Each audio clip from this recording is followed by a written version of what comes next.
Ruslan.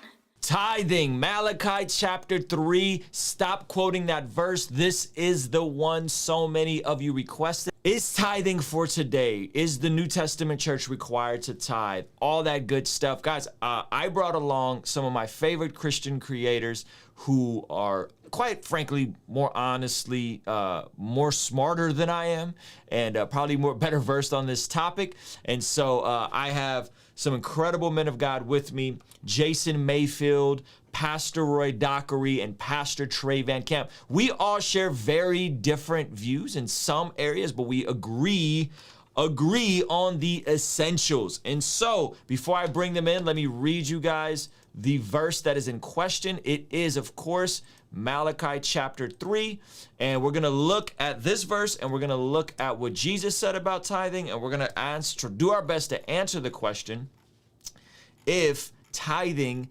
is for today. A tithe is a 10%. They said that their tithe in the Old Testament was closer to like 20% when you factored in all the different things that they gave towards. And so we are going to be discussing this topic right here. I'm going to pull up the verse so we can open with it. Malachi chapter 3 says, "Bring the full tithe into the storehouse, that there may be food in my house, and thereby put me to the test, says the Lord of hosts, if I will not open the windows of heaven for you and pour down for you a blessing until there is no more need. I will rebuke the devourer for you, so that it will not destroy the fruits of your soil, and your vine in the field should not fail to bear, says the Lord of hosts. Then all nations will call you blessed. You will be a land of delight, says the Lord of hosts." Jesus didn't spend a whole lot of time talking about tithing, but he did mention it in this passage. Matthew 23:23 says, "Woe to you, scribes and Pharisees, hypocrites, for you tithe mint and dill, and I think it's cumin, and have neglected the weightier matters of the law, justice and mercy and faithfulness. These you ought to have done without neglecting the others, you blind guides, straining out a gnat and swallowing a camel." So Jesus talked about tithing. He's saying, hey, you guys are keeping all of these tithes. You guys are keeping all of these rules. However, you aren't maintaining the more important rule, right? Like they were tithing out of their more or less their all of their seasonings, everything that came in. But he's saying you guys are neglecting the weightier parts of the law, which is justice, mercy, and faithfulness. And he says you ought to have done one without the other. And so today, 2021, we are the New Testament church. We are the bride of Christ.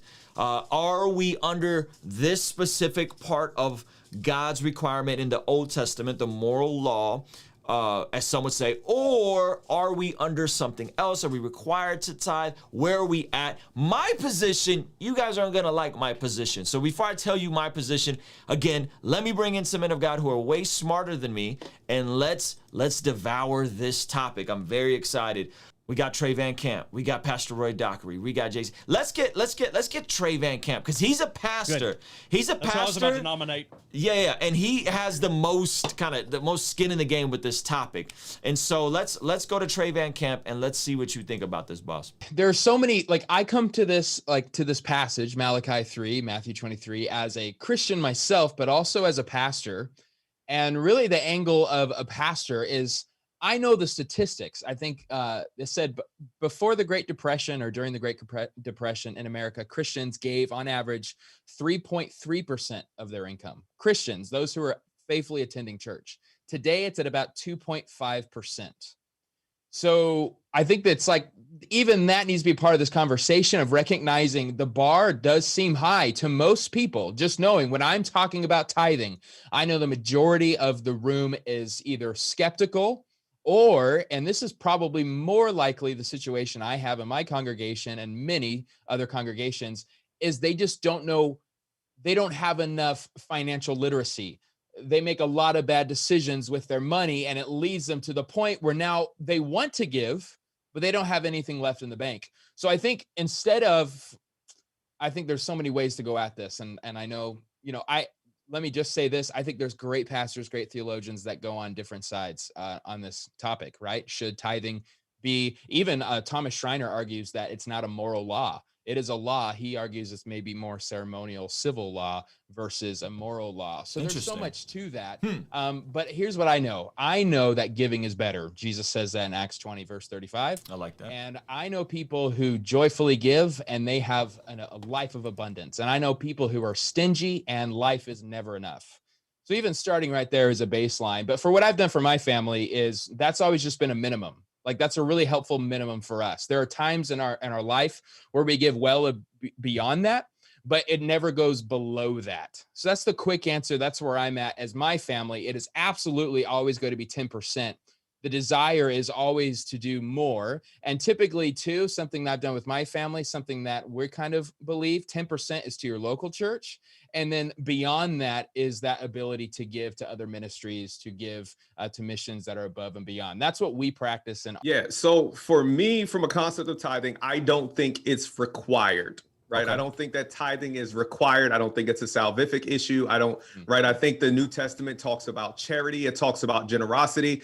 When we're talking about behavior, I think that a 10% tithe, and I know Ruslan, you even talk about this just from a financial budgeting perspective, is a good approach. Right. I think having a priority, right, because having that first tenth from a Malachi and from an Old Testament perspective was prioritizing your generosity and your giving to God. So I think giving to God should still be about priority, but during our technical difficulties, we were talking about, right, I think the church needs to more readily define what it means by an increase for its members, right? Especially when you're serving underserved communities and people who are in poverty, you need to define what an increase is.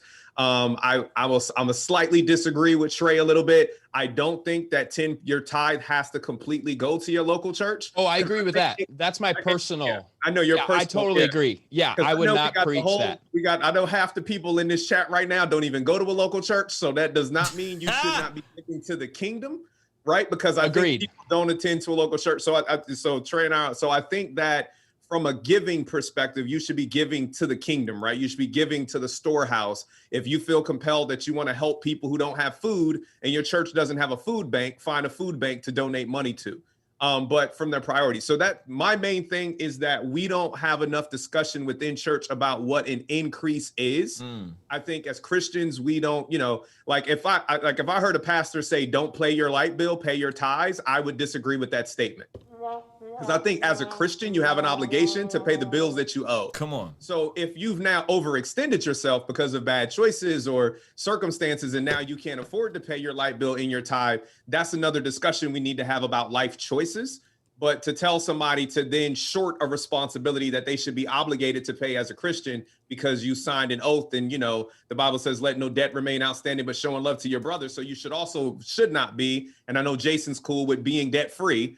Right. So there's a balance of debt and financial freedom and obligation that I think we don't talk about much. But I don't think it's a requirement. I don't think all of your money has to go to your local church, especially if you have a heart for global missions or certain ministries that your church doesn't support. But ultimately, I think once you get your budget in order, you get your house in order, and you're in a spirit of charity, you will wind up giving more than 10%, somewhere closer to 20%. Maybe even 30% of your income to charitable causes, some of them Christian or whatever it is that God put on your heart. That's good. Let me go to Jason here in a second. And just guys, so we're clear, we are not, this is not a salvation issue. I think regardless on where someone is going to fall in this is not a salvation issue, meaning that if somebody does not keep the tithe, we are not saying that you're not saved. We're not saying that you have to do this or you're not saved. That is not the question. The question is, what is the expectation? What is the expectation for the New Testament, the New Covenant believer? And if you guys don't know what we're talking about, one of the most important chapters in all of church history is Acts chapter 15, where they meet and they have a council. And they discuss if the Gentile Christians, the non-Jewish Christians, are supposed to follow the Jewish law. That is an important, huge passage. We have to look at a lot of this stuff in the New Testament through that, because what was happening was these Gentile Christians were getting saved, and then all of a sudden had to hold this custom law. I'll be very frank and specific. They had to get circumcised, and it was like, yo, grown man gets saved. All of a sudden, he got to get his wiener chopped to be saved, and they were like, no, that's not right. So they have this whole council that happens in chapter 15, Acts chapter 15. Go read about it, and more or less you can figure out that Peter, Paul, James all agree that the New Testament, the Gentile Christian, is not expected to adhere to the ceremonial Levitical law, and that is why they didn't get circumcised. And Galatians is a whole book about it. So what we're trying to ask is, we're saying, yes, we're not under that law. However, tithing, is that something that we should be under from a scriptural standpoint? Not is it a salvation issue? Okay, so I'm gonna go to Jason. Jason probably has some different views on this. I mean, I think I stand with most people to say if it comes down to writing a tithe check or getting my wiener chopped, I'm going with writing a tithe check. I think we can all agree on that. No, let me just say this real quick. You know, I want to point out something, you know, that's happened here in our conversation in the background and stuff, and just kind of pastor the internet for a moment. You know, nobody on here has yet to claim that they have the answer. Come on. We have all claimed that we have a particular position that we hold to, some things that frame that belief system. And I just want to pastor everybody in the chat for a moment. Remember, how you talk to each other is going to affect how well this thing's going to become revelation in your life tonight. Come on. And don't get in there and be ugly to one another. And I'd also encourage you, if you've shown up with a hard set opinion on where you stand on tithing, for the next hour, why don't you just stick that in your back pocket and be open to something that potentially could change your life? So I just want to put that out there for a moment, because I'm reading the chat here, and boy, oh boy, is it a lot of fun. It is going berserk in there tonight. Yes, I don't understand, Jason, why this is such a polarizing issue. I think a lot of people are worried that preachers are getting rich off of poor people's tithe, which, first of all, I just want to point this out. If a preacher wants to get rich, if we just do the math, poor people's tithe probably isn't the way to get rich. Just going to toss that out real quick, because those aren't real big checks. But I also want to just put this out there. You know, folks, I made my full-time income from ministry from the time I was 18 to the time I was 30. And I have seen more money come into my life in the past 5 years outside of the ministry, probably than I saw in the whole of that. I've probably actually seen as much or more money coming in the last 5 years than I did in those 12 years. So don't think that, you know, your pastor wants to get rich from you. And I think people get concerned about that. They look at pastor and they go, well, he just wants me to tithe so I can get rich. Well, the reality is most people who give don't tithe anyway. Trey brought that up earlier. You know, I've got a family member who goes, oh, I tithe, I give 2%. I go, I believe in your heart. I don't believe in your math skills, but I believe in your heart. Right. So that being said, I'm kind of caught between a rock and a hard place on the tithe tonight, because on one hand, I've already come on and kind of declared to your audience that I am a prosperity preacher. Praise God. Hold on. They got to go back and watch the previous episode. Go back and watch the video. Yeah, he's not on no, like, yeah, they. But don't get it twisted. I'll take an offering right now. Oh so on one hand, I've made that declaration. On the other hand, I am first and foremost in my life and my calling, in the mandate that's on me, the mantle, the anointing on me, is that I help people experience grace for life through Jesus Christ. I am a grace preacher. I am committed to the gospel and the doctrine of grace. Period. End of story. I believe in the theology of Jesus, and I believe that grace is a person and his name is Jesus. So I'm committed to grace. So I find myself a little bit between a rock and a hard place, because on one hand, I believe God wants you to prosper, and I think I've got some keys that can help you do that, tithing being one of them. On the other hand, I also believe that we live completely under grace and out from up under the law. So that raises this question, which hopefully we'll get to talk about tonight. Where does tithing land in concern to the law? What is tithing? And what are the rules concerning tithing? I think those things will be interesting to kind of dialogue this evening. So let's address the law. Trey, can you kind of just touch on where we are with regard to the law? You guys may not know this. Again, we share a wide diversity of views. Pastor Trey Van Camp is a Southern Baptist local pastor. Jason Mayfield, as he's already stated, he has a grace prosperity bent, right? And again, you really should go back and watch that, because when you actually hear him out, it's not on no like Creflo Dollar vibes, okay? So because you guys are like, what? So just consider what's happening. You have me, and you have Pastor Trey, and you have Pastor Ray. So we all share different opinions. We're all friends and all that kind of stuff. So context. Now, Pastor Trey, can you explain to us, when we're talking about this idea of the law versus being under grace, just kind of break that down a little bit, and then we're going to attempt to answer Jason's questions. Yeah, I'd encourage anybody, if you're really interested in this topic, just go through the book of Romans over and over again. And that concept is brought up a lot, because there really is three different types of laws you have in the Old Testament. You have the civic laws due to their city, their particular situation. You have ceremonial laws, which we believe like is pointing to Jesus, like the ultimate sacrifice. And then you have moral laws. And so it's like the 10 Commandments, y'all, we still have to follow the 10 Commandments. And I think everybody knows that. It's like, yeah, that's basic morality. So to understand that, I mean, again, this is not to lose your salvation, but it's to walk in the way of Jesus and to live a life of freedom and joy. And so I really hate how the conversation is always with the law. There's some good stuff in there. And I love how, I don't know who has the quote, but sin isn't bad because it's forbidden. It is forbidden because it is bad. That's good. We have to remember that, right? And so, and the other side, you have God saying in Malachi 3 to the people of Israel to do this. And that was the old covenant. It's not super explicit in the New Testament, but you still have a principle there.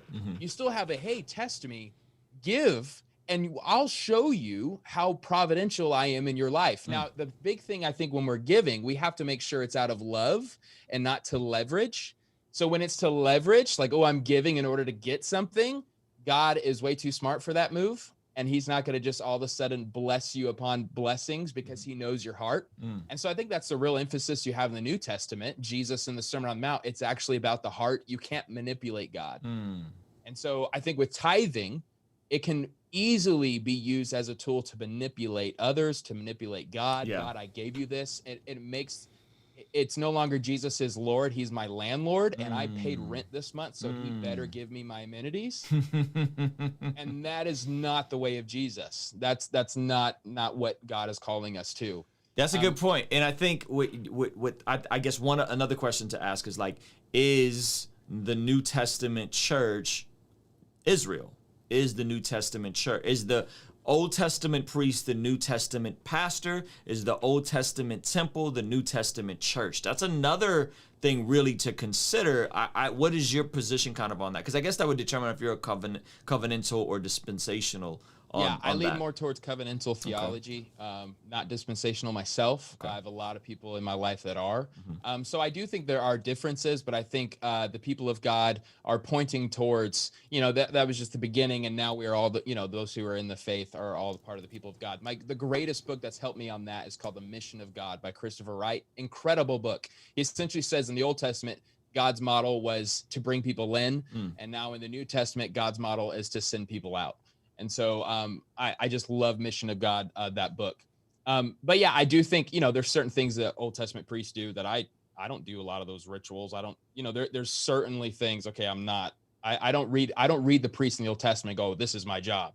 But I do read how when they weren't honoring God, like how we have in Malachi, you know, when they were manipulating their people, I take that as a warning to me as a pastor, but it's not a quick 1-to-1 ratio. But that's the scary thing, because I have some friends that are so far into the, you know, we're not under the law. They don't like apply any of the Old Testament. And that's problematic. Yeah, that's wild. There's so much good stuff in the Old Testament. And we're like, oh, no, we're New Testament people. Yes, we are, but there's still a lot of truth there. Yeah. It's just now we read it in light of Jesus. Yeah. Well, I think if we're talking Jesus, what's dope about the law is that the law, according to Jesus, elevates God's moral law to a level where we have to depend on Jesus, meaning that you've heard that it was said, do not commit adultery. I tell you, if you look at a woman lustfully in your heart, you've committed adultery. Everyone's dead. Everyone's guilty. Wages of sin is death, right? You heard this said not to hate your brother. I said if you not to murder. I say even if you hate your brother, you've committed murder. So I think what Jesus does with the law is he elevates it to a level where it has to be grace for salvation. It's impossible. And in terms of tithing, a fair pushback, and someone said this in the chat, is the tithe actually predates the law. So that's something interesting. Genesis. Another thing, and I don't want to get into this here because I'm actually going to I want to do a separate video on this. But when you said the moral law, and I guess we could kind of put this in the same category, there's going to be a lot of people that are going to say, what about the Sabbath? Are you saying, Pastor Trey, that we have to keep a literal Sabbath? And I would put the Sabbath, personally, I would like to hear you on this. I would put the Sabbath in the same category. Like, you think it's about a literal day. I'm telling you it's about resting in Jesus all the time and resting as a principle, right? And that's another one that people will get really weird on, is like, Ruslan, do you keep a literal Sabbath? Do you keep a literal Sabbath? And I think the point of the law and the point of Jesus speaking about the law is, listen, you're incapable of keeping the law. That is why you need grace. But I think these are not obligations because of the New Testament, because of the New Covenant. Yes. In Christ, we are righteous already when we believe in him. Yep. It's not an obligation, but it's an invitation. And it's an invitation to something so much more. And I would even argue, I used to always say Sabbath is such a good principle. I rest in Christ. He's my salvation. He's my fortress, my refuge. But my life has dramatically changed when I actually implemented a 24-hour Sabbath. Amen. But do you do it on a literal Friday to Saturday? That's kind of what I was getting at. You know what? Ironically, I do, because I'm a pastor and that works in the calendar best. You know what I'm saying? So Trey got it covered on both sides.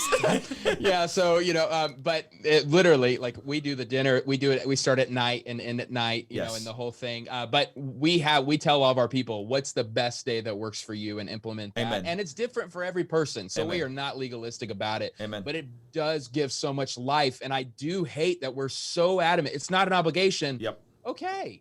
It's not, but that doesn't mean we shouldn't do it. That's good. We miss out on so many blessings because it's not, you don't have to do it. Sure, you don't have to. And see you guys, if you're paying attention, you kind of know where we're driving this conversation more or less. Let me go to Pastor Roy.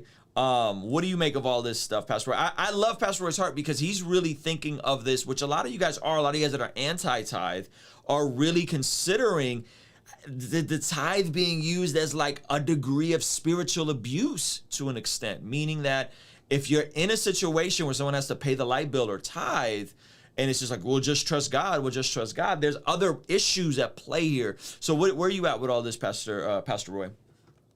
Yeah, and then I'll be quick. And Jason got notes. He's been typing on his MacBook over there. Like, I think Jason got a mini sermon that he's about to deliver here shortly. But that's what I would write when we talk about we talk about the heart of it, right? Trey just talked about like the behavior that we're trying to model, like the charity, the generosity.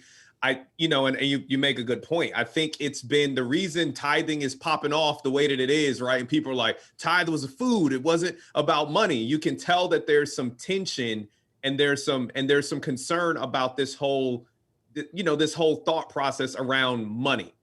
Right? Like me giving my money to the church, like the tithe, they were bringing corn and all of that other stuff. They were bringing food. They weren't bringing money, because it's been used so abusively in many churches where it's like, I want my 10% and then I need an offering on top of that one. And then we're going to do a sacrificial offering later.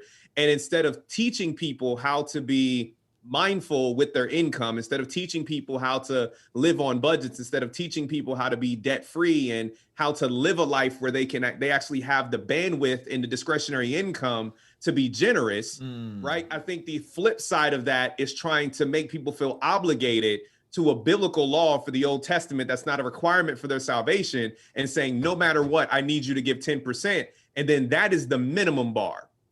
So I need you to give 10%, and then I need you to give something else on top of that, instead of actually teaching the concept of generosity and then helping people manage money, because it stops you from having to have that conversation with your congregation, right? Like, it's not why, what's going on with your finances? Yep. What are your expenses looking like? Yep. What is your income, right? Yep. Are you doing your taxes properly? Come on. Do you have life insurance? Like, all of this other stuff that we talk about at our level, even in these background conversations. Yes. And then you perpetuate generational poverty. Yep. You perpetuate generations not being able to own homes. You do all of this stuff because we're not teaching people how to understand money, even from a Christian perspective.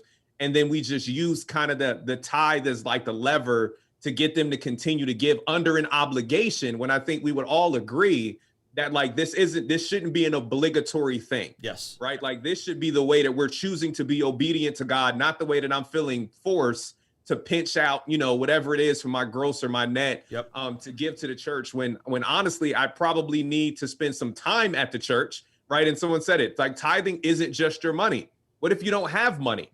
Yeah. Does that mean young people can't give to God? Like, you can also give your time, you can give your talents, you can give your gifts.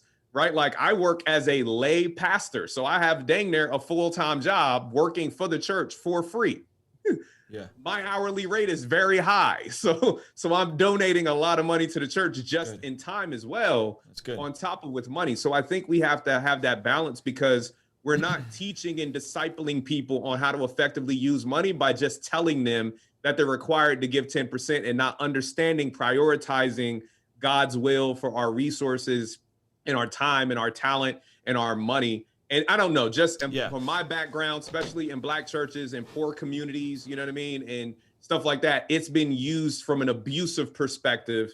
So that's why I tend to not agree with it, right? I know it's not a requirement for your salvation. And if you want to keep beating people over the head with it who don't have it, right? Like, they don't, like, they're barely paying rent. They can't afford a car. They can't get a bus ticket.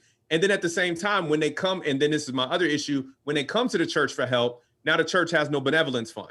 The church has no food pantry. The church has no clothing closet. So I've been giving money to the storehouse, but because the church isn't being wise with its money, because the church isn't being wise with its own budget, now when we hit a pandemic, everybody got to go to the secular food pantry because the church ain't got no money. That's good. So, like, that's my other problem with that, is that, like, we're not even looking at the storehouse principle tied to the tithe, which Jason mentioned. Yes. Because, like, if the church ain't got no money when everybody gets displaced from the service industry, but you've been giving your tithe when you had income, then we've got a disconnect there, that the kingdom has not been managing God's money properly.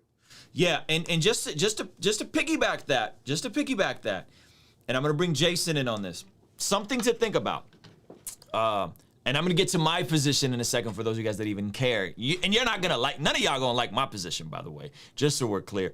But what Pastor Roy is saying is this: when our church, and I've gone through FPU multiple times. I've taken, I think we've took 300 people at our church through FPU. When your church learns financial literacy and you actually equip them to handle money, legitimately handle God's money God's way, the natural as they're getting out of debt, as they're getting on a budget, as they're learning financial literacy, the natural byproduct of that is the tithe, and the budget goes up.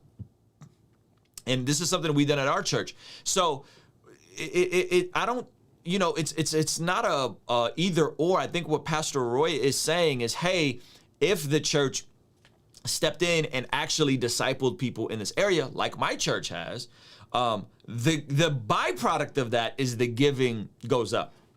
Because it's natural when people learn how to handle their money. And unfortunately, we live in such a financially illiterate society where people just don't know how to handle money. And you're not just gonna give your way to a bigger income. You're not just gonna give your way to understanding how budget works. You're not just gonna give you, right?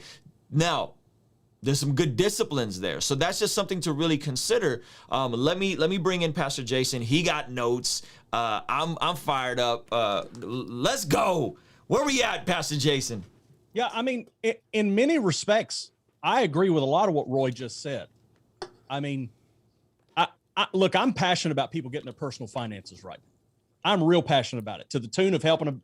Over the last 2 years, people pay off about $750,000 worth of their own personal debt. So I'm real passionate about that. I'll say I when we start to take the tithe and we start talking about time, talent, and stuff like that, I'm a little bit more. If we're going to talk about the tithe, we need to talk about the tithe. I think I'm just going to tell you this is a financial principle I believe works. I've tithed when I was broke. I've tithed when I'm doing well. We don't know what it is because we give 10% off of every check that comes in to the business. So we don't actually know what the percent is. My gut tells me it's somewhere between 19 and 27%, just depending on what things are looking like. So we just be giving. We're cool with that. Mm-hmm. But I think you need to get 10% off of you and get it into a gospel producing ministry, period. I don't think it needs to go to a charity. It don't need to go to a food bank. It don't need to go to help orphans. It don't need to go to any of that. I think 10% of your money needs to get off of you into gospel producing ministry. Because I'm going to tell you something. When we get in these time talents and all that stuff, I'm one of the most talented people you're ever going to meet. I can do about anything I set my mind to. I'm crazy good. But the fact of the matter is, me being crazy good don't keep the air conditioner running. Come on. And last time I checked, Meemaw still complains when it gets too hot in that room. And so we got to make sure that just those normal necessary things are taken care of. Come on. And so, but for you personally, and that's years as a pastor. Yeah. Just knowing that's years as a pastor, everybody going, the church mismanages the money. Well, no, the fact of the matter is, the utilities in this building cost about $700,000 a year. I'm sorry that it costs more than it does in your apartment, but it's expensive to run this building. Yeah. One HVAC is massive. That's a tank sitting on top of the building. So I get that, but I really am big on getting that money off of you. So I just want to be clear, because how I'm going to talk now is going to sound really like I'm talking around it. So I want to talk direct to it real quick. You get that 10% off of you into gospel producing ministry, some type of ministry that ultimately results in the gospel of Jesus Christ being spread. I firmly believe that. And I believe that will never do you wrong. That being said, I will also say this. If you're up under a ministry where it comes down to paying the light bill or tithing, and you are told in no uncertain terms that you need to tithe and just trust God, I think you need to get up out from under that pastor. The reason being, not that you shouldn't tithe. I think when you're in that kind of a tight situation, there's a moment of empathy that pastors ought to take on and just say, look, I'm not saying you should pay the light bill or tithe. I'm saying you really need to take that to the Lord. And you really need to have a word from God in those moments. I'm telling you, there's moments when it's tight like that. You just need a word from God, and you need to figure out how to get a word from God in those situations so you'll have some freedom. But the question is, though, that with the tithe, because someone said, I had to shut down the chat, man. Things are crazy in the chat. I can't handle that mess. So I had to shut it down. But somebody got in there and said to me just a minute ago, yeah, you like grace, then you like to cherry pick your own laws. Here's the question. Where is the tithe? And somebody said it already, that the tithe precedes the law, the giving of the law. Now, where I would differ on Trey a little bit is I do believe, obviously, that there's a segmentation to the law. I would segment that out a little differently. But you have, let's just, for the sake of it, let's just say you have the moral law, which in essence, not exclusive to, but in essence, is the 10 Commandments. Mm-hmm. I believe that we are not up under the 10 Commandments as believers. I believe they're wise. I believe you should do it. I did a whole episode on this today, I think, just to put that out there. I could also use 900 subscribers before the end of the day. That'd be excellent. Get me to 20,000. Just gonna put that out there too. But we're up out from under that. 2 Corinthians chapter 3 makes that pretty clear. Romans 7 makes that pretty clear, that we're out from under that 10 Commandments requirement for righteousness. It is absolutely set aside. Great things to do. I'd encourage you. Don't cheat on your wife. Don't kill nobody. Don't want the things that your neighbor has. But we're out from under that. That being said, the question is where is the law? Well, the law isn't in the moral, or I'm sorry, where is tithing according to the law? Well, one, it's not in the moral law. So now let's just shift gears for a second, not talk about tithing. Let's talk about the sacrificial law. Let's talk about sacrifices. We know that to be redeemed, to have your sin covered in the Old Testament, they relied on the blood of bulls and goats. Well, why did they do that? Is the sacrificial law the law, or was it modeled on something else? The answer is it was modeled on something else. The law, the shedding of the blood of bulls and goats was not necessary under the law just because. It was necessary because it was modeled off of the incident between Cain and Abel, where Abel offered a sacrifice more acceptable than Cain by faith. So the law modeled what he did because it was an act of faith. Well, bless God, the law modeled tithing off of what Abraham did over with Melchizedek. Coincidentally, Hebrews chapter 7 says that Jesus is a priest forever according to the order of Melchizedek. An act of faith here is still an act of faith here. It still works. Tithing still works. It still rebukes the devourer. I'm going to tell you this. If I was having money problems, the first thing I would do, is I would tithe. Now that's me. I'm not telling you got to do it. Yeah.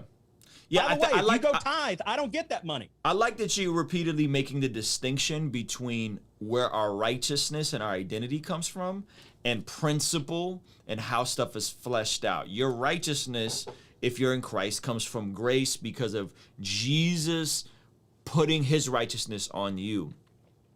Principle and moral conduct or just wise living is a different category. And I think that's the part people get tripped up about. Maybe because we have such a misunderstanding of salvation, maybe because we have such a misunderstanding of people still being in the bondage of legalism. And so then every disputable matter becomes one of, if I don't do this, I'm not saved. If I do this, I am saved. If I don't do this. Don't get me wrong. I used to work for a pastor who said very frequently from the platform, if you don't tithe, you're under a curse. Because Malachi 3 does say that you're cursed with a curse. And I don't believe that because Jesus, this is Galatians chapter 3, took on the curse of the law. Come on. So even though you may not be up under the sentence of the law, you can still reap the blessings from it. Come on. You can still reap the benefits. So if you want a supernatural flow in your money, you need to plug it into the right plug. I mean, right before this, we were having problems. Why, Ruslan? Because your computer, your plugs were all, you got to get the plugs in the right plugs if you want the thing to work. And so you got to get your plugs in the right plugs. I'm about that. I'm just telling you right now, 100%. 10% of your money, get it off you, get it into gospel producing ministry. I don't care what it is, get it into gospel producing ministry, preferably your local church. If you're at a local church and you feel like you're up under abusive leadership when it comes to the tithe, my God, why are you there? Yeah. Leave. Yeah. If I could jump in real quick, let me bring I in tell Trey. my church often, if you don't trust us with your money, you shouldn't trust us at all. Like, go somewhere else. If you do not trust our church with finances, if that's holding you back, why would you trust your soul to us? Please go somewhere else. That's good. And I just want to give an example real quick, and I want to hear Jason's feedback on this. So one thing that I have a problem with churches only because me and Roy have so much fun when the cameras turn off. That's the only reason. Good times. Want to get some he's of this. Just excited. He's off them green bubbles. That's what it is. But right, so there was a situation, right, and so I use this as an example when we talk about financial literacy and budgeting and responsibility, right? If I went because I had approval and I bought a house that I could not afford, right, and then I can't afford my utilities, I can't afford my mortgage, my property taxes, and then I approached the church and said, you know what, I've been a faithful giver, I've been tithing, I've been giving, but now I have this home, I can't afford it. Would you provide me some benevolence? Could you provide me some help? I think in most situations, I would expect the church, right, to expect me to downsize and to adjust my lifestyle to something within my budget. So in the same regard, when churches over-purchase, they buy too much land, they build buildings that are too big, they get TVs, they want to add new technology, they had to get the gymnasium because they were going to open a school in 3 years. Now the church has financially, in an inappropriate way, right, put too much of a responsibility. And I mean, I visited a church, I don't have no idea how many times these people emailed us because they were trying to get more cash in the bank so they could refinance their mortgage. And I'm like, you wouldn't give me more money so I could put cash in the bank so I could refinance your mortgage. It seems like you made a bad financial decision. You probably need to sell your church and get a smaller one. So where does the responsibility come in on the church for making sure that it's doing the right thing with the people's money? So if you had 500 members, but you shrunk down to 300, now you're putting that financial responsibility of that 500 level income, and now you're pressing your people for tithing and for authoring, right? So like, where is that same level of kind of fiduciary responsibility that I think all of us as pastors would tell our members that, like, hey, maybe you don't need the Lexus. You need to, when that lease is up, you need to go get you a Honda. Well, like, why are we not telling the churches, like, hey, maybe you don't need this $3 million building anymore. Maybe you should get a smaller space that you can afford based on the income of the people that was here. So I don't see that happening in that direction, even when you have considerable changes in staffing, or the staffing, church membership, financial problems that hit cities. And I think that's where a lot of people feel squeezed, because now the church, regardless of the members, regardless of who's died and who left, they've got to keep paying those bills. And they're not reevaluating, like, okay, do we need to change our footprint? Do we need to sell, buy another building? So I see Trey about to speak up. Yeah, let me bring in Trey and I want to hear Jason. I'll say to that, I mean, there's a couple of thoughts there. One, I would just say this, just to fire back a little bit, not in a respectful way, but I just want to remind us that the church never spends people's money. The church only spends God's money. So we need to remember that, first of all, because the minute it leaves someone's hand to God, whether it be to church or to God, it becomes God's money. It is no longer their money. If the church is spending your money, then you haven't tithed. That's a problem, because that might, cause an issue in that release. So you don't want, because I had a guy come up to me one time and say, well, hey, these people pay your salary. I said, oh my God, I hope not. I said, none of them have tithed. This is concerning. They're paying my salary. But the other thing I just want to remind you is, they might get into a building that is, completely feasible in the long term of the church. But you also got to remember, just say y'all ought to downsize. I mean, sell it. I mean, I got a church that doesn't need to downsize that I'm connected with. Massive church out in San Antonio, Texas. I used to work there. They have a $3 million church building that they just don't need anymore. They're not in there. They don't need to downsize to it. It only fits about 500 people. Do you know how hard it is to sell a $3 million church building? Yeah.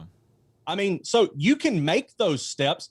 I mean, at the same time, I'd be looking at people who lived in an area where the housing market was hard and go, well, I understand that you can't just downsize overnight. And some people, foreclosure is just going to have to be the option they got to go through. Foreclosure on a church is going to hit a lot more people negatively than foreclosure on a home, because a bank can just scoop that up and put it on the market. A church building's not going to do that well. But here in Florida, they put a house on the market down the street from me and then one across the street from it. And both of them were sold within a week. These houses didn't even compete with one another.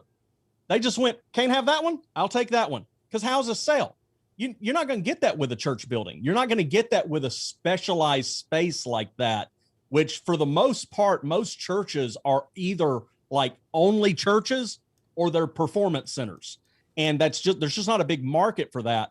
But I also want to say, and you kind of alluded to it there at the end, there's a lifespan on a church, so, and look, I'm not trying to absolve every church from every bad financial decision. Look, I'm on the phone with guys telling them not to do stuff sometimes, because I feel that. I mean, I get it. And sometimes people make stupid decisions, but I've been in a lot of church revitalizations. So I've been in a lot of churches where this building is built 60 years ago.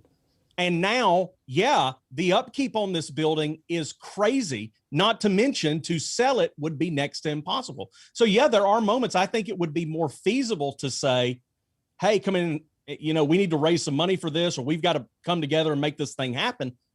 The other side of that, though, is I have been in churches where we've helped people with their mortgage. And I think there's a big difference between I've overbought and I can't make it this month, and I've overbought and I can't make it this next 3 years. Yeah, well, In that case, you need to sell or you need to foreclose. So I'd agree. Just to chime in, Jason and Pastor Roy, when I was on staff, my last job before I was doing music and this stuff full time, when I was on staff at a church, this conversation came up, and I was the only one in the room. They were talking about expanding, planning another campus, going virtual, live streaming. And I was literally the only one in the building. I said, I don't think we should purchase another building or expand until we pay this building off. And they looked at me like I was insane. They looked at me like I was crazy. and the reason is for most people, especially people in ministry. So here's something you got to remember about ministry people. It's something you need to remember about your pastor. This is what makes Roy so unique, is that he's in ministry, but he has such a financial acumen. Yep. That's a unique, but most pastors, they don't have a financial scope, because you don't learn that in seminary, sadly. Yeah, you don't learn it at seminary. You also don't learn it by making enough money to become a bologna connoisseur. Yeah. So, I had a pastor one time who went to a church and he asked for more money in the salary package before he took the job. And one of the guys said, well, I think you should come on more faith. And he said, you know what? I've learned that faith doesn't taste good between two pieces of bread. And that's just the reality. Most pastors, they personally don't have financial breakthrough. They don't, so in the building to think, well, we're just going to pay off an $11 million building and then go get another one in cash. That doesn't compute for most guys. It wasn't a million. Not that it wasn't $11 million. It was like, I think the mortgage was like $500,000 on it. We could have absolutely paid that thing off if we wanted to pay that thing off. You should pay that off. Yeah. Let me go to Trey, because Trey, I feel like Trey is really one of the folks dealing on the front lines with this stuff, because he is in the mix and he is doing, a local church with buildings and maintenance and all that kind of stuff. So what do you think about this, Trey? Yeah, so I'm a 4th generation pastor. So, and my YouTube channel, like my Patreon community, is predominantly pastors, many different denominations, but people just trying to make it. Yeah. And let me just tell you, most pastors, they're not having these problems because they don't have that kind of money. We're talking about a top 5% of churches that have millions of dollars of buildings. So I think we're critiquing the top, which is, fine enough. But most churches aren't dealing with that. They are just trying to keep their doors open. That's good. Right. So I think that's something worth talking about. My pastor buddies, they're struggling with, do I get a third job? Do I, so like, I know these are problems for the churches we know about because they're famous and whatever, but I think it's helpful to say, hey, most of churches don't have that issue. I also want to say, as far as giving, like, hey, my church doesn't do enough. I had somebody recently send me a long email and said, hey, our church did not do enough for our community in 2020. So I had my administrator send them a list of people we blessed. Come on. But not their names. But I said, look, I believe in the discipline of secrecy. I actually believe it is wrong of me to use somebody's needs as an opportunity to further the brand of my church. Come on. I don't want to say, look at me giving them their groceries this month. Aren't we a great church? Come on down. That just feels so icky to me. Yeah. And so we've done that. We did that several times. And let me just say, we don't have a lot. Like, our giving in-house this last year was $110,000 overall. So your entire church budget was $110,000? Yeah. Don't you pastor a church like 150 people? So yes. They haven't watched this. Yeah, me and Jason are coming to your church to do a seminar on giving more to you, Trey. So here's another part about it. And that's another part of the conversation is we have a lot of new believers. Most of the people in my church are baptized. Okay. And we understand that it's a journey, and we understand that there's steps to this. And we understand in our area in the East Valley, a lot of churches have just been about money. And so I try to be mindful about that at the same time. Yeah. So it's like, I'm trying to just pay all the bills. I'm trying to make sure my family's fed, that my associate pastor's family's fed, that we're feeding other people, that we're, meeting needs. So a lot of these problems, and I think I represent the majority of pastors, the majority of churches are where we're at. And then we have an elder board. We have a plurality of elders, and they can call us out. Anything over the purchase of $400, we have to get permission from, and it's 7 people that are voting. So I think there's a lot of that. I think it's easy to throw churches under the bus, and I get it. Some people completely deserve it, but I just want to say there's a lot of churches that don't fall under this category. Yeah, that we're talking no, about. that's fair, and thank you for sharing that, Jason. And I'm gonna be completely, Trey, I'm gonna be completely honest with you. That actually breaks my heart to hear that. And so here's what I'm gonna do. I want to go to two. Embarrassing. I'm gonna go to two passages. No, it's not embarrassing. It's just more like, ouch. Like, Which, I mean, also I want to say to Trey's Cash credit, App put Trey's Cash App in the live chat. but Yeah. to Trey's credit as well, he's also bivocational. I mean, you know, taking care of everything that has to be taken care of Right. for his family and still serving the Lord in a full-time capacity. yeah, and Even that's though he's what not makes getting a full-time salary. And That's we, what we makes him represent so special. the average here in our state for being a church plant. We're not like this impoverished church. That's just And what. that's the one thing I would say that I kind of right, and we talk about this before, but I also think, Trey, that you're used to being around church planters. Right. Correct. So it's the same Good thing. call. Like when True. I was at a church plant in Delaware, literally every pastor that we talked to was another church plant. Like now I'm a part of an established church. So it's like everybody else that we talk to is an established church. So I think it's probably not a minority. I think I do agree. I think the 5% is the very wealthy churches. I've seen instances in New Jersey, North Carolina, where churches just gave buildings to church plants, right? So I think that's, and Jason had asked the question, what should these wealthier denominations do? Stop holding on to property and let the people who are paying rent in a gymnasium have your 500 seat building that you use as a gymnasium 2 days a week. Like let them, because that's how the kingdom should function, but we function like corporations, not like kingdoms. So that's why we have that problem. But also keep in mind, you know, that's not just us. That's, you know, a lot of pastors. If you bring in a pastor who subscribes to the gospel of the church more than the gospel of the kingdom, you know, that might not be a good stewarding of money. If you put someone in your building who does subscribe to the gospel of the church over the gospel of the kingdom. So, you know, you can be as kingdom minded all day long and make real stupid decisions bringing other people into your church building. So you got to make sure that they're also playing a kingdom game. Yeah. Absolutely. Let me go to some passages, guys. Let me go to some passages. I want to cover a couple passages just so for those people that care where I'm at on this. Because I'm just gonna share what we know the New Testament does say about, I think, a fairly clear position on this, okay? And so the question of whether, you know, the priests are the pastors of the New Testaments, the temple is the church, your dispensational, your covenant theology, that to me doesn't matter when I look at a passage like 1 Corinthians chapter 9, and this is Paul writing on if he should be compensated for preaching the gospel, right? And he, in 1 Corinthians chapter 9, he says, am I not free? Am I not an apostle? Have I not seen Jesus our Lord? Are not you my workmanship in the Lord? So if others, I am not an apostle, at least I am to you, for you are the seal of my apostleship. This is my defense who would examine me. Do we not have the right to eat and drink? Do we not have the right to take along a believing wife, as do the other apostles and the brothers of the Lord and Cephas? Or is it only Barnabas and I who have no right to refrain from working for a living? Okay? He's saying that, am I the only one that doesn't have a right to refrain from working for a living? Because he's saying Peter took along a wife and he, you know, the church took care of him. He says, verse 7, who serves as a soldier at his own expense? Who plants a vineyard without eating any of its fruit? Or who tends to a flock without getting some of the milk? Do I say these things on human authority? Does the law not say the same? For it is written in the law of Moses, you shall not muzzle an ox when it treads out the grain. It is for the oxen that God is concerned.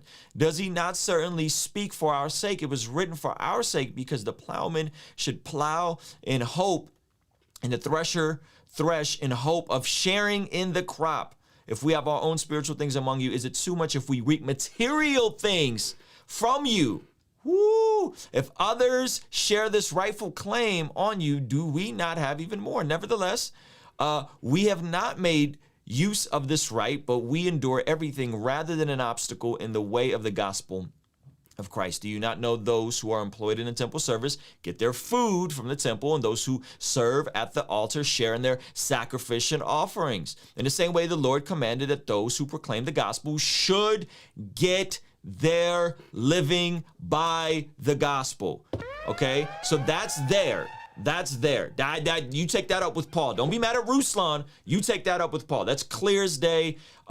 So in my opinion, when it comes to giving, I want my pastor to live, to provide for his family, to eat, to be taken care of. 100% without a doubt. And if you have an issue with the minister of the gospel, the person who is overlooking and shepherding God's flock, making a living off of that, you need to take this up with Jesus. Now, Paul, to be fair, he says, but I have made no use of any of these rights.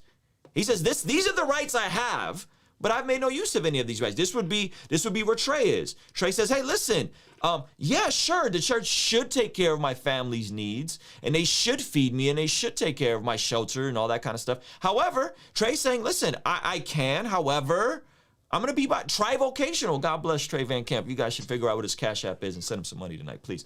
But I have no use of these rights, nor am I writing these things to secure any such provision, for I would rather die than have anyone deprive me of my ground for boasting. For I preach the gospel that gives me no ground for boasting. For necessity is laid upon me. Woe to me if I do not preach the gospel. For if I do this of my own will, I have a reward. But if not of my own will, I am still entrusted with the stewardship. What then is my reward? That my preaching, I present the gospel free of charge, so as to not make full use of my right in the gospel. Okay, so here we have Paul saying, listen, this is the standard. Peter was walking out the standard. However, I'm not going to take advantage of my full right. That's extremely commendable. That's extremely commendable. And so someone like Trey, that's where he's at, right? Now, in terms of giving, what is my position? I'm just going to, the next book of Corinthians, chapter, and then I'll jump back into the guys, we can discuss this. And this is Paul, again, writing the church in Corinthians.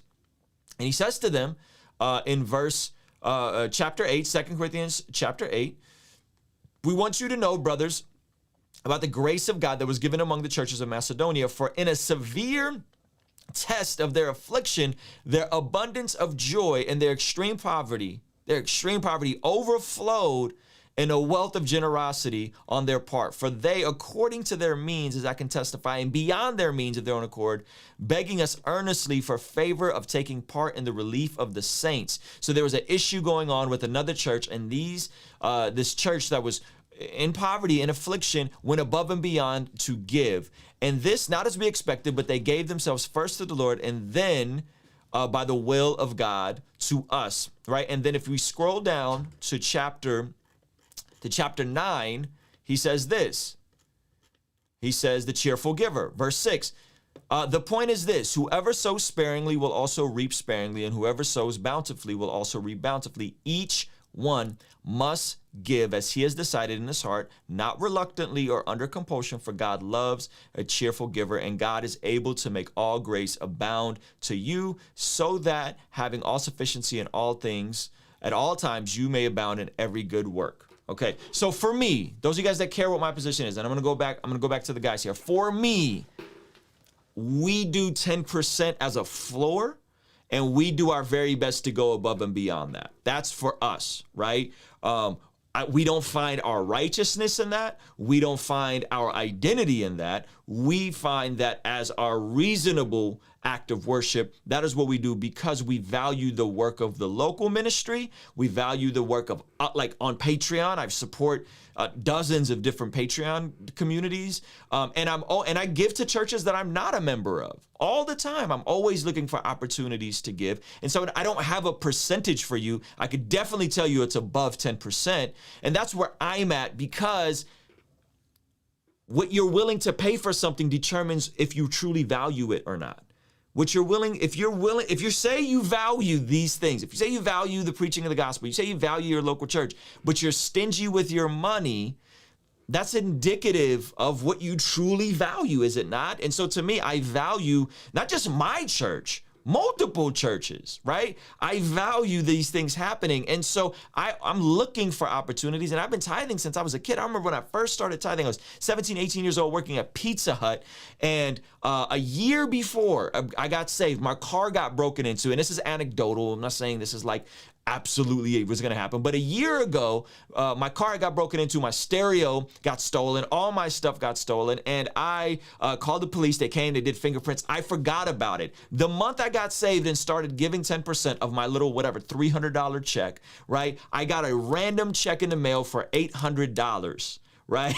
Like randomly in the mail for $800. And ever since then, I just was like, look, there's something here. Somehow the kid who broke into my car, broke into another car. They caught him. They ran his fingerprints, made him pay restitution for over a year. And I got this random check, right? As we were going through our debt-free journey, following the baby steps, we were $45,000 of debt. It took us 18 months to pay off all of our debt.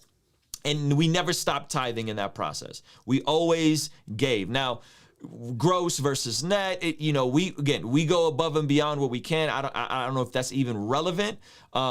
And so that's where I'm at, right? And I believe that my local pastors should be able to live in Southern California, own a home in Southern California, feed his family in Southern California. And therefore, I am willing to put my money where my mouth is. And I think it's an amazing discipline to say, hey, I can live off of 90. I could live off of 90. I could figure that out, right? Like and if you can't live off of 90, hey, God bless you. Don't feel compelled. But I'm believing that you figure this thing out, because if you can't live off of 90, I think there's some other financial literacy things that probably all of us need to look at. So let me go to the guys. And again, it's not the shame. It's not the shame. If you can't live off of 90 right now, I'm not trying to shame you. I'm not saying you're less of a Christian. You're not sanctified. I'm not saying any of that. Your righteousness is in Jesus. Your eternity is secured. I am saying if you can't live off of 90, maybe, just maybe, we have some other stewardship issues that we need to go back to Matthew 25. We need to revisit Proverbs. And we say, what in your life is off balance that you can't live off of 90 and give generously? And again, some folks are coming from multi-generational poverty. Some folks there's single mothers, there's widows, there's all kinds of stuff. This is not a one size fits all, but this principle has been one of the most, how did Jason describe it? Walking out this, like being faithful. I forgot the wording you used, but like the faithfulness to it has been one of the realest things to me. And there's just something here with this, right? And again, it's not about righteousness, not about salvation, but I believe that this is something that we do, we practice. Do I think you have to? No, I think you get to. That's the wrong question. Do we have to tithe? No, you get to give. You probably should be giving way more than 10%. If you're the average American and you're not a complete derelict with your money, you probably should be giving way more than 10% into multiple ministries and charities and all that kind of stuff. Let me go to the guys. I'm sorry, I didn't mean to rant. What do you guys think? I just read a couple passages. Specifically on giving, each one must give as he has decided in his own heart, not reluctantly under compulsion, for God loves a cheerful giver. Where are you guys at with all this? I think you should not give reluctantly or under compulsion. Mainly because God loves a cheerful giver. I was just thinking through a lot of what you're saying, and a couple passages you read were talking about pastor worth his wage, and comments. People are putting in the comments, this is the problem when we talk about tithing, we immediately talk about the pastor's salary, but that's the reality. Part of that is that, so that's why we're talking about that. And I think if preaching is just giving a TED talk, then maybe it's not worth the money. But there's something. Hold on. Trey, if preaching is just giving a TED talk, I don't think people understand everything a local shepherd has to do. A local pastor has to do. It's not just giving a TED talk. It's giving a TED talk and a new TED talk every freaking Sunday. Right? You got to show up every Sunday with new jokes, new stories, new commentary, new exegesis. Then you got to counsel. You got to be a therapist. You got to be an accountant. Like, talk on like everything that goes into it, because that's so. Maybe that's why it's offensive. Is folks think people are offended by pastors making money off of ministry because they think all you do is show up and give a little talk and a little hoorah, and then you go back to hanging out all week. Yeah, yeah. I mean, 1 Timothy 5 is a great, I encourage everybody to read that whole chapter, because 3 through 16 is about taking care of widows. And that's a big part of the ministry. But actually says, hey, some of you widows, your family needs to take care of you. Church shouldn't take care of you. Some of y'all need to step up. So there's something there. So even Paul is saying, hey, we're here to give money, but you got to be smart. Some people need it and some people don't. And then it later says, and I love this verse, because Paul says, especially the pastor who works hard at preaching and teaching, he is worth his wage. I'm like, even if I was just preaching and teaching, it's worth the wage. Like that makes me feel good. You know, I love that verse. There's something powerful. In other words, I don't think it's just a TED talk. We are fighting a spiritual battle. If my only job was to give reassurance, it would be a cakewalk. Why is it hard? I have to offer redirection every single week. Come on. I have to confront people's idols every single week. I have to call people into something more, and it's tough. And you do have to be engaging. You do have to keep their attention, but it's the conversation. Somebody yells at you right before preaching, and then somebody's expecting something from you right after. And then I had a guy that was upset with me today, but I was pouring concrete, so I couldn't go meet with him. There's so many different, and it's like, I wish people can just be a pastor for a week and they'll go, oh, yeah, this is a lot harder than it looks, but it's a privilege. And I don't want pastors to act like that, like, hey, you should, so I don't want to go that far. But it is a lot harder than it looks. And to Trey's point, in the same way that the Apostle Paul was at a church that was new believers in a very wild culture, in the same way is Trey in an area where there is maybe some new believers or some past church hurt, and that's why you're willing to say, hey, I'll pour concrete. I got no problem. Paul was a tent maker. I got no problem doing that. I don't know if you want to chime in on that. Yeah, we just have a lot of former Mormons in our area. And so it's a lot of legalism. They do an audit at the end of the year. They sit down. You sit down with your door every week. I'm not joking. So I've had people who started coming to our church. They said, hey, you haven't been to our door yet. I don't see why. Well, we have money for you. I said, no, you're supposed to bring that on Sunday. Just drop that in the plate. That's why we pass that thing around. But so, yeah, we try to be really mindful of that. And knowing that, again, we talk a lot. It's about steps in the journey of following Jesus. And we want it to be that of an invitation, encouragement, not condemning. And our people immediately go to the condemning part because of that kind of background. Yeah. Let's start kind of winding down our time. I'm going to go to Jason. I know he got notes, and then Pastor Roy. So sometimes I'm just scribbling just to scribble. Oh, okay. My bad. No, but I will say this, I know I've been very strong tonight. Hopefully there is no condemnation that has come off of me towards anyone this evening. That would be the last thing I would want to happen with what my mandate is in the world. But I do just want to point this out real quick, because I know we brought up 1 Corinthians, where Paul does say, it is the right of a minister to receive, but I do not partake in that. And I do just want to point two things out about that, because I know when we get together, the four of us get together, we talk about context. So let's talk about the context of that just for a moment. Number one context we have to remember is why Paul did that. Paul did not do that just because he thought it would be a better way to financier the ministry. Paul did it. He says it right here in verse 15. He says, and this is in this flow of this text, he says, for I would rather die than have anyone deprive me of my ground of boasting. So you want your preacher to do it for free? Fine. Don't be mad when he tells you off. Because that's the benefit that comes. This is what you get when you don't pay for ministry. Yeah. Okay. Roy, am I right? This is what you get. You get the unfiltered, I'm going to cannon on you right now. Why? Because I can. Because at the end of the day, I can lay it out. You can receive it. You cannot. But at the end of the day, my stuff's going to get paid for. Bless the Lord. Yeah. That being said, I'm thankful for Trey's boldness in light of having some financial connection to the church. He's a bold minister of the gospel. And an attractive young man. But let me just say this as well, okay? I know a lot of people will use that passage and say, well, see, preachers ought to. Paul was a tent maker. Yep. Well, Paul was a tent maker. Paul was a tent maker when he wrote 1 Corinthians. By the time he wrote 2 Corinthians, he was not. 2 Corinthians chapter 11, verse 7. Powerful stuff here. It's actually verse 8. He says, I robbed other churches by accepting support from them in order to serve you. Wow. In other words, he told the Corinthians, he said, look, I've already taken my whole ministry to fundraising. This is what some of y'all need to have your tithe check handed back to you and be told to start acting right.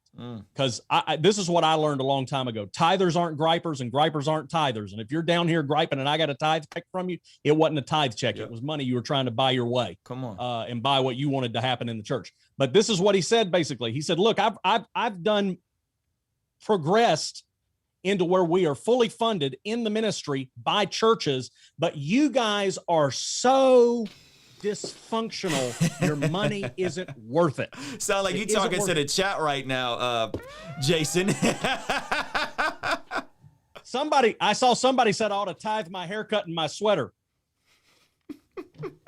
I bet they'd trade bank accounts with me, though. That's funny. Hello. Put that in the clips on the replay right there. See, y'all getting Jason riled up. Hey, Jason, don't get that tithe check, baby. Jason ain't getting paid for the ministry. He says what he says. This is why everything I do is called the savage truth, and that's why I advocate for more pastors to be bivocational, so I don't have to worry about how people gonna feel about what I say and whether or not they leave and if they're not gonna pay me. Because whether you like me, agree with me, disagree with me, Jesus loves me, and my family is well taken care of. But Ruslan, you touched on a little bit, and I'll just kind of cap it on the end a little bit, is stewardship, right? I think the reason there's so many concerns in the church about stewardship, I've seen people make comments about like church financial transparency, right? Like, should we know what the church is making? Should we know what the books look like? That's one. I will give respect to the SBC on that regard, because they will lay it out for the church and let you know where the staff funding went. That a lot of churches I've been involved in, if you're not in leadership, you don't get to see that. But I think from a stewardship and from a transparency perspective, the only thing I would say is the level of transparency that a church expects from the members. I think that they should then provide that level of transparency in reverse. So if you want to see my paycheck so you can, and I know churches that'll do this to determine whether or not you're actually giving your 10%, then I want to see your paycheck. I want to see the full transparency of the books to see where all the money's going on the other side. So because if we're teaching stewardship and you want clarity, and I want to make sure everybody's being honest, like when you start having those buckets, right? There's this bucket of administration, this bucket of like staff funding. And then, I looked at one church's budget and I had somebody send it to me where 97% of the money coming into the church was going to salaries. Like, my response is, you need to lay some people off. Like, if you don't have enough money, you spent more money on iPhone cell phone bills than you spent on missions locally. Yeah. Because you have 5 people on staff at a church with 98 members. Like, somebody need to go make Starbucks or go substitute teach or something. Like, you have too many people on staff. So there's a stewardship aspect of it that I think a lot of people, right, and even in the comments and just people in church in general, feels like there's been a lack of equal stewardship. Like, you get held to a kind of standard that even sometimes the church isn't holding itself to. So, right, if the church is supposed to be modeling the behavior, if the church is supposed to be modeling generosity, but it never gives, if the church is supposed to be modeling supporting other ministries, but it doesn't support any missions, right? Like, we've got to model that behavior that we want to see in the church and even as individuals. So, but again, I still advocate, shout out to Trey for pouring the concrete. He's not making tents. I'll keep being an executive pastor until God puts me in a headlock and tells me I have to depend on fickle Christians for my income. Because I would rather not. I would rather not. Yeah, and just so you guys know, a lot of you guys are like, Ruslan, like, how, you're on here and you got this YouTube and you're teaching and listen, I was on staff at a church 2 years before this, and this may break some of y'all's hearts. This may break Trey's heart. I have zero desire to ever go back into vocational ministry because of, in my opinion, folks just don't want to take care of their pastors, right? Like, people just don't want to take care of their pastors. What you're willing to pay for something determines how much you value it. The reason why Apple can charge $1,200-$1,300 for their iPhone is because we're willing to pay for it. And so if you say you value the preaching of the word, your local pastor, your shepherd, put your money where your mouth is, right? And I'll elevate that. If you say you value certain creators, certain artists, certain worship people, put your money where your mouth is, right? Like it's hilarious to me that some of you guys watching right now will pay money to go see a Beyonce concert, and I'm not saying, like, I'm not getting on like secular music's evil, but you'll pay money to go see a Beyonce concert, but you won't tithe.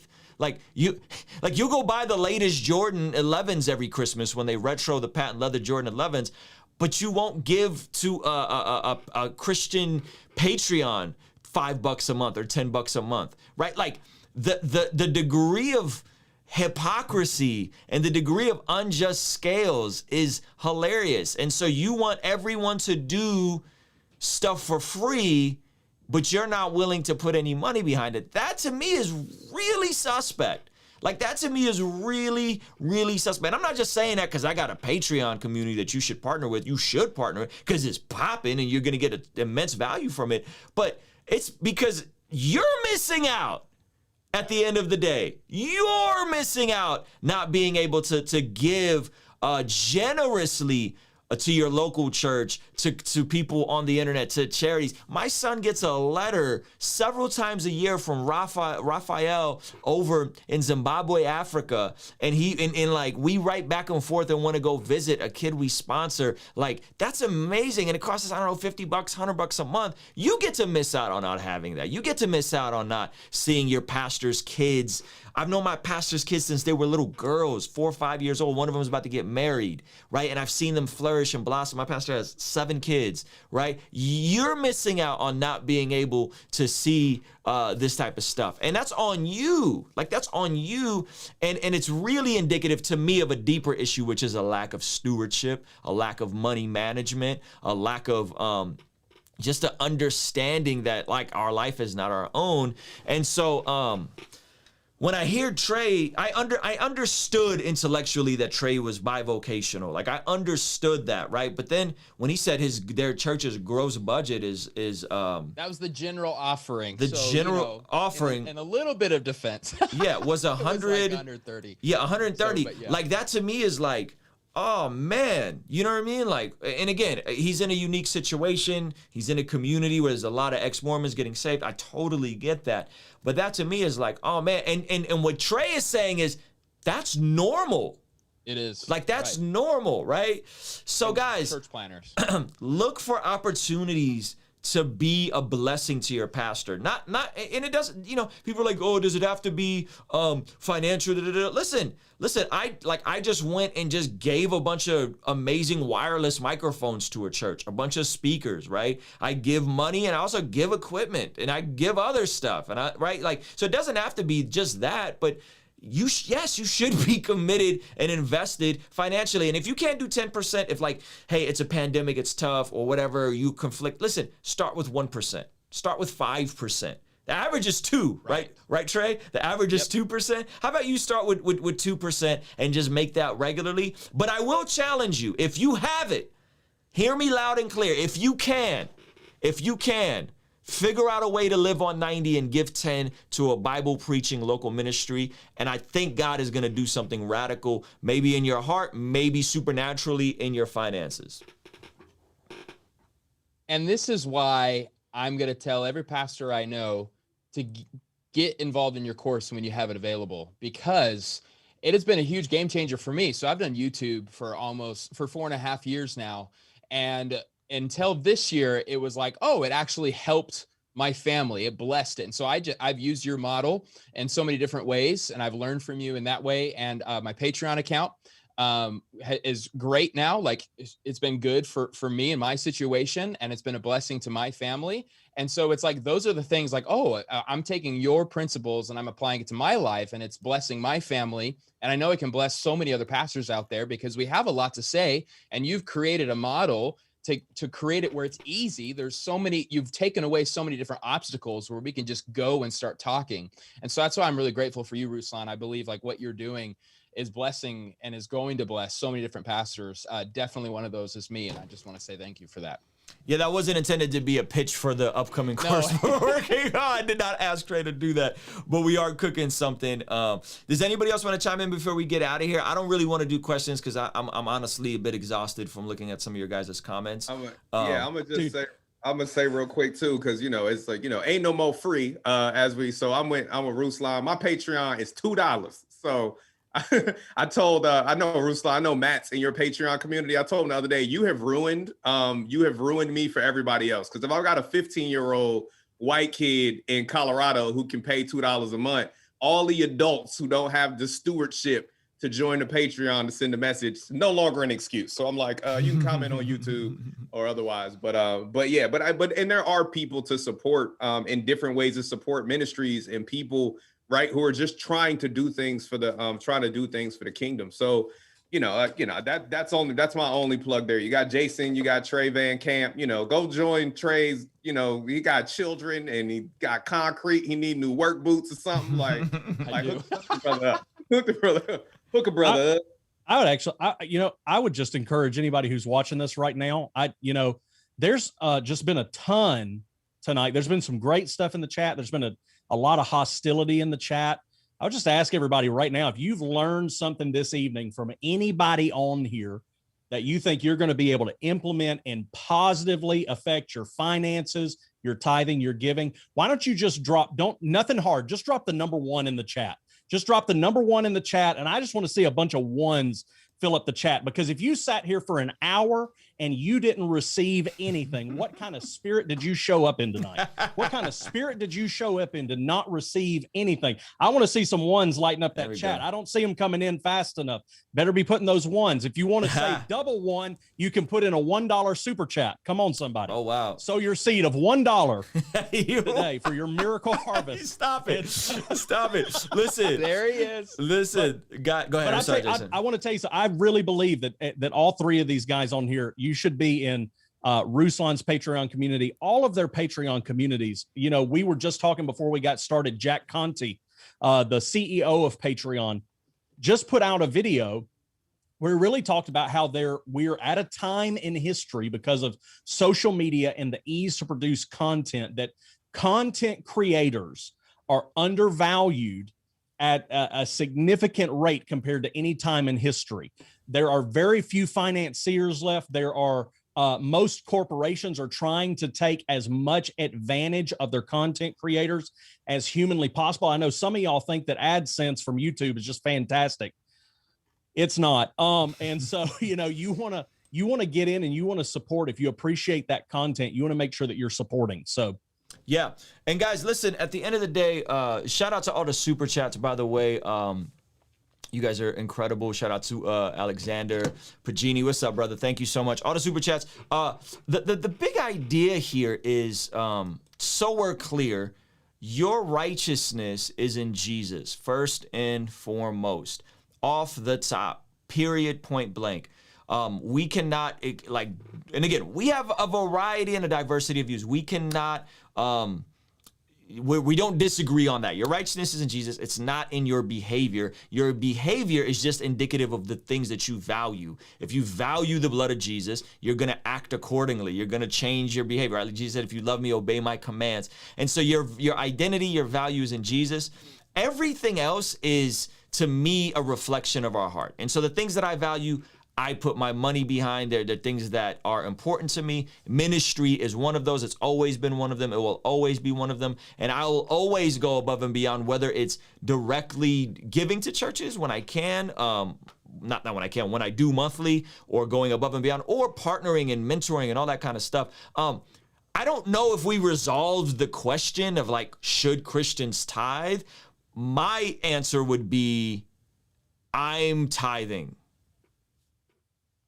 I'm giving 10%. I don't really, I don't know, right? I'm giving 10% to my local church. And the truth is, I'm going above and beyond to give more. And I want to have such an income where I could be a part of planting multiple churches all over my region and support pastors everywhere. And I see guys, and I'm not going to say his name, but my buddy Jeff has a church called Rhythm Church, and I know one of the we all know one of the donors, and I want to position what we're doing to be able to give more and to have multiple churches that we support in that way. And believe it or not, it's off of content, like it's off of YouTube, right? That there's churches being financially supported in massive ways off of YouTube, which is really wild to say. I don't want to say anything else because I feel like I'm kind of like bragging on somebody's private giving, but it's incredible the stuff that you can do when there's people together. Oh, Jason here for